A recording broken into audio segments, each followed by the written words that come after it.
So we are here with a special guest, Kris Jore, who has a profound story that I got to hear when she shared it with me early on in my ministry here at Christ the King, when she came and was in worship and shared with me a really profound story that I've carried with me ever since. It's a story of second chances. And in the story of Lazarus that we just heard, we hear a story about Jesus coming and through the pain of love and the grief of death, walks near death and calls Lazarus out of it. And sort of gives Lazarus a second chance at life. And Kris, your story is also in some ways about a second chance at life. It is. I'm wondering if you'd be willing to introduce yourself a little bit and then would you share a little bit of your story with us? Sure, I'd love to. Thank you. So I'm Kris Jore. I've been at Christ the King a few times. Some of you have seen me. I came with Susan Pedersen, who has been a lifelong friend for 27 years, I think. And we've shared our faith journey off and on over the course of those years. And it's funny that this is happening right now, because as you play this on Wednesday, the 1st is actually the 5-year mark of when this all happened. It started the day before, but when I found out what was happening, it was the 1st. The story is I have had leukemia for 5 years. About 6 or 8 months before that, I had gotten sick and I knew something was wrong. And I would go visit my kids in Chicago, and I would climb up to take the train to the airport and pass out at the top of the steps. And it was just strange things. And I thought, something's not right. Finally, in March, I had said to 2 of my friends, I'm dying. I don't know what to say, but I'm dying. And I've been to the doctor and I don't understand. I can't understand this, but I know you could feel it. I could just sense things were not working. So on that, the week before, I had called my doctor's office and said, I can't breathe. I'm having episodes where I literally wonder if I'll ever breathe again. And I need to see somebody. So they said, well, come in to the doctor. And I went in, and she was a very different kind of doctor. Okay. She didn't like to really hear what patients were saying. And she would make a decision, and that was kind of it. So she said, well, you have asthma. And I thought, well, that's weird. I'm 50 years old, and I've never had asthma before. But okay. Yeah, 50 years old, you get lightheaded and out of breath and pass out. Walking up steps. Right. You feel like you're dying. Yes. And she said I have asthma. Oh my gosh. And sent me home with inhalers. Oh my gosh. So then the next day I developed a lump on my side. And of course everybody thought, okay, breast cancer, but it was fast. Like it wasn't there the day before. Yeah. But it's there today. And so again, the next day I said, I need to come in. And I went in and she said, well, this looks like cancer. And I said, but it can be fast, but I'm talking like 24 hours fast. Yeah. And she said, well, I'll schedule you for an ultrasound next Tuesday. And this was a Friday. So over the weekend, I got sicker and sicker. My fevers were 102, 103. And the skin on my arm and the side of my torso was necrotic. It was black. Oh my gosh. And it was dying. So I called again. She said on Monday, and I said, my fever's 103.2, I think. What should I do? Well, you have an ultrasound tomorrow. And she got kind of mad at me. And I was so frustrated. I didn't know what to do. And she said, just wait till tomorrow. No, but I'm still, I'm retired military. So I follow orders, right? Still part of me is saying I have to follow the rules. That's how this works. So the next morning was worse. And I called in again. I said, I need to go to the hospital. The nurse said, she already told you. And I said, I don't care, but I'm going to the hospital. So I called my girlfriend, Sue Pedersen, and said, I need you to come and get me and take me to the emergency room. I said, well, I'm going to be dead before the end of the day. Now, in the meantime, too, I would get, this is gross, but I would get these nosebleeds that was like opening a spigot. I would just hold the whole roll of paper towels and just bleed and bleed and bleed, and something is wrong. So I passed out. She came in. I missed the corner of the coffee table by millimeters. And I didn't know at the time, but I would have bled to death within a minute or two. So she takes me to the hospital, and they start to act a little frantic, and that's always worrisome, because why are they, what's going on? And they did a bunch of tests, and they came back and said, well, you have leukemia. We don't know exactly what kind, but you're at the end. And they said, well, you need to call your people. This was now Tuesday, and get them here, because I don't think we can even keep you alive through the weekend. Oh my gosh. So 5 days. And I remember thinking, and it's funny, I've been blessed with this ability, and it's not anything I do. It's a gift that I just see to the other side. I don't panic in the moment. I just, okay, what do I have to do? So I promptly threw up all over the doctor. Oh, man. It was horrible. It wasn't even a thought. It just happened.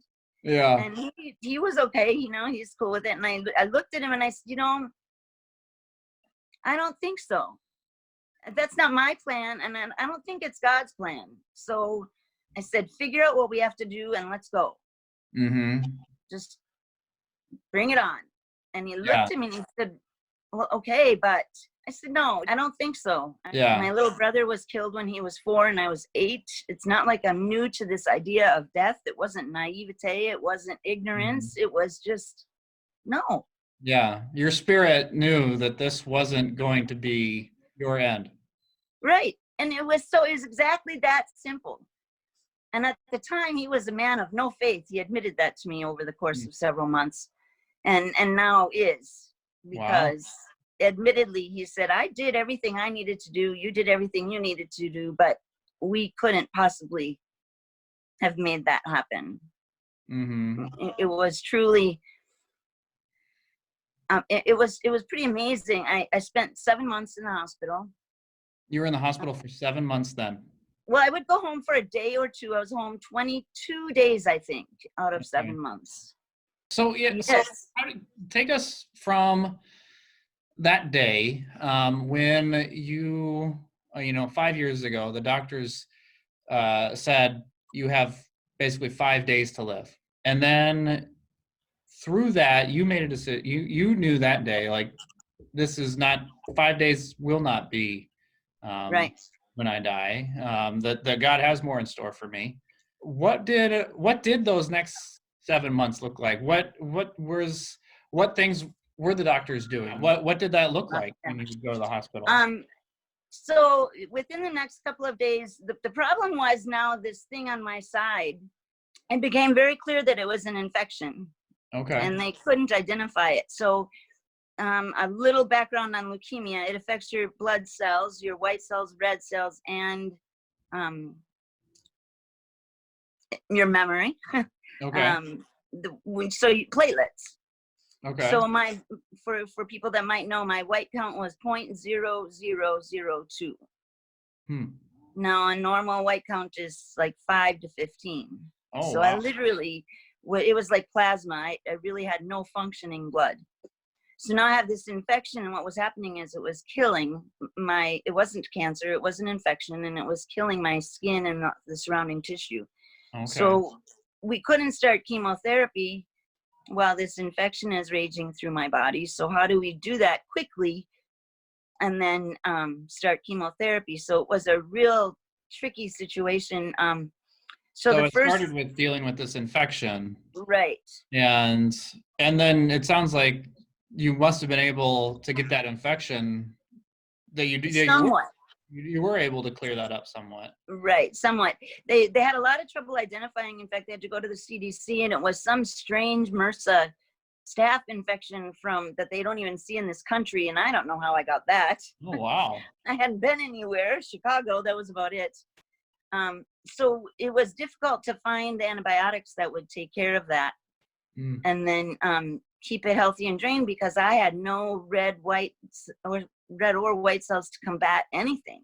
Yeah. Your body's resources were really depleted of Right. everything that our bodies normally use to fight infections. Exactly. And with a blood cancer, that's the difficult part because it affects everything. My heart was struggling. I was passing out because I didn't have any blood going through my lungs. So I couldn't make my lungs work right. Hmm. Everything is affected by that because it's literally your whole body. Yeah. So yeah, then we got a handle on that. So it was starting to clear up. And then it was a matter of which leukemia is it specifically. So mine is actually childhood leukemia, which is very rare for adults to Hmm. get exactly that and survive. We do, but not often. Yeah. I think the survival rate when I started with this for children was 95% or so. Okay. And for adults over 35, I think was the number. I don't want to say these are exactly right, but it's about 40%. Okay. So, and then it reduces the longer that you go. So then Hmm. it's a matter of can our bodies survive the chemotherapy in addition to surviving the leukemia, and then your Hmm. chances get even lower. So it was maybe 20%, but I didn't listen to the statistics. It was, I Yeah. don't care. I don't put that in my head Yeah. because then it's just harder. So Like what that. were you putting in your head then? What were you listening to? What were you holding on to as you were going through all of this? It sounds silly, but just being joyful. Hmm. You know, um, in the hospital, I would walk every day, me and my IV pole, Mm-hmm. and I would go outside. And there are funny stories. For example, it was spring then, and I went out to the top of the parking garage to just be outside. It was like today. It was Yeah. beautiful. And all of a sudden, I look, and there are these security guards and police officers running up the stairs. And I'm thinking, okay, they're here for me. I just knew it. And I don't do trouble very well. So I'm panicking. I'm like, what did I do? Well, Yeah. here's somebody across the way. A doctor had seen me and thought I was going to jump. Oh. It's 4 stories. And the guy was like, are you okay? I'm fine. I'm fine. He said, really? What can we do for you? I said, I'm fine. I was just watching the robins. And he said, well, we thought, he didn't answer. I interrupted him, and I never did hear him say it. But I just was like, what? Really? And then it occurred to me, and I said, it's 4 stories. All I'm going to do is hurt myself. This is Mm-hmm. not going to do anybody any good. I don't understand. It was just, and that kind of explains how I saw that whole thing. It was just, I'm okay. I'm alive today. Mm-hmm. And it's a beautiful day. The only time it was different is there were a few times where I was afraid to go to sleep at night Oh, really? because I was afraid I wasn't going to wake up when I Yeah. was really, really sick. But yet it was still peace. What can you do, really? I think we spend so much energy worrying about what might happen that we always lose the moment. That very moment that, I got to wake up today. Mm-hmm. That's the blessing of the day. You really have that there's something in you that has chosen to not fill your head with worry, but to instead fill your head with appreciation for the present Right. moment. Well, yeah, and exactly. And then to see always what's good before what's bad. And I will tell Mhm. people that this disease actually blessed me more than anything in my life. Really? What were 3 blessings that you think this disease has brought to your life? The biggest is I have a reminder every day that you are blessed by this day. There is no reason anybody else will live or die more or less than me. Accidents happen, Mhm. people get sick, people in life is not infinite, right? Mhm. There's a finite amount of time.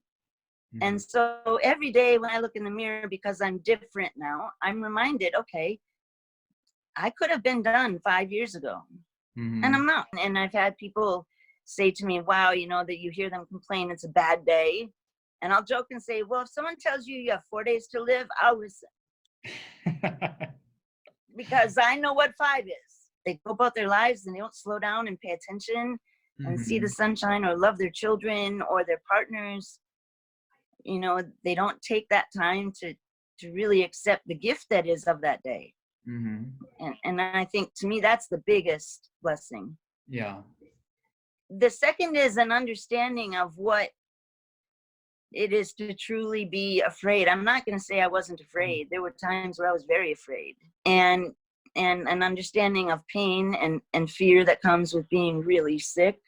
And people can see that as a curse, but it isn't. It's a way now that I can see people differently that have been through things like that and say, you know, I understand that. I get that. And if it's one more person to share that with, then that's a gift to that person as well then. So you've seen it as an opportunity, a way for you to be able to connect with other people who go through great pain. Right. Oh, and have compassion in a way and empathy that others cannot.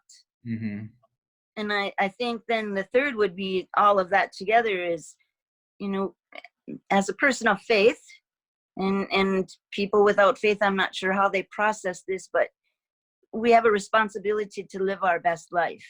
Really, you know, we can get through anything. Yeah. So it's really given you a perspective on life that you didn't have before. You know, I think life is cumulative and our experiences take us where we need to be. I don't believe that, and I'll get to answer your question in a minute, because I don't believe God in the God never gives you more than you can handle. I don't believe in that. I think God gives you the tools to handle whatever happens on this earth, in this place. And starting from a very young age, I had some significant tragedies that Well, you mentioned really, your brother dying. Yeah, my brother was killed when I was 8. He was 4. My dad accidentally killed him. Oh my gosh. It was horrible. 2 years later, my mother was in a car accident that killed 2 people, and she was in the hospital for months. Oh, wow. My sister was widowed at a very young age. I was in service and saw and did some things that are part of that whole story. And I've always been able to be pretty optimistic and happy and joyful. And I think that all is part of the cumulative life experience that brought me to that day 5 years ago when this happened. So, you know, I had a whole arsenal of experience in addition to the tools God gives you. And people will say, you're so strong. You're so strong. Everybody has that. Everybody has that. Because God is the one who gives that. Exactly. And I don't have strength that you don't have, or anybody else that sees this doesn't have. When crisis comes, you have a choice to use it or not. Yeah. Because, I mean, what I'm hearing is that it's really wasn't your strength that you were relying on in this time. That it was a strength that you were able to find through your relationship with God. Absolutely. And that's a relationship that anyone has the opportunity to have. Exactly. You know, there were times the first chemotherapy treatment, they call it a nuclear attack. It goes into your bloodstream and splits off and just attacks your body, and it's horrific. It started and I was about 5 seconds in and I was screaming, stop, stop, stop, make it stop. And so, and in my head, I'm thinking, God, please just make it stop, right? I'm telling him to do it, and I'm telling the nurses to do it. Just somebody do it. Yeah. And it stopped. And then the minute they stopped it, it stopped. And I remember thinking, okay, I got this. He's got my back. We're okay. We had to do that same drug several days later, but they had killed enough cancer cells, so it wasn't quite so horrible. And I did it. You know, I was terrified, so afraid, because I knew what that pain was like. And I thought it wasn't even consciously letting it go. It's just, that's how I've chosen to live my life. And that's what I needed in that time. Thank you so much for sharing your story. You're welcome. It's a really, you've been through some really powerful experiences, and carry some wisdom that you've come to in a difficult way, perhaps. But I thank you for sharing that. Is there anything else you want to share about where you see God at in everywhere in this story? You know, I realized that in about my 20s that people would look for miracles and they were looking for great big things. And I figured out two things that I think influenced my life after that. One is God always answers, but he doesn't have to say yes. We expect him, right? We ask him, and the assumption is he's going to answer. And that answer will be yes, or I will do what you ask, or I'll give you what you want. Mm-hmm. Sometimes it's no, and that's just life, right? We have to accept that for what it is. And as I got to my 20s and I realized God says no, and God's in the little things, everything really changed. I worked with kids for a long time in a church in Minneapolis, and I would tell them all the time, find the beauty in everything, and that's where God is. He is our creator. And the robins I was watching that day on the roof fighting over a worm, that's where God is. And then sometimes you get the big ones like my life, sometimes, but you don't always. Yeah. And that's okay too. Yeah, God is in those things, big and small. Exactly. Mm-hmm. So I guess what I learned most is that the little things are the greatest. Hearing a child laugh. Mm-hmm. You're learning those beautiful things. Yeah. That's the laughter of my child is definitely one of the things that I'm enjoying, but really, hanging on to and finding God in what is really difficult times right now. And I was just thinking yesterday, as he was giggling, was I wish everybody could have this right now, because this is something that everybody needs. Right. I mean, I can tell my whole story and not shed a tear, but now I have tears thinking of just that beautiful one little thing nothing is better than that. Well, thank you so much, Kris. You're welcome. Thank you. It's an honor to be able to share my story. Yeah, it was great to get a chance to chat and to hear more of your story, and to be able to hear your witness of faith and of God's presence in your life, and of really the ways that through God you've been able to get through some really difficult things personally and in your life, and find an enjoyment and a gratitude for the small things each day. That's really what it is. Yeah. Thank you. I appreciate it. Thank you.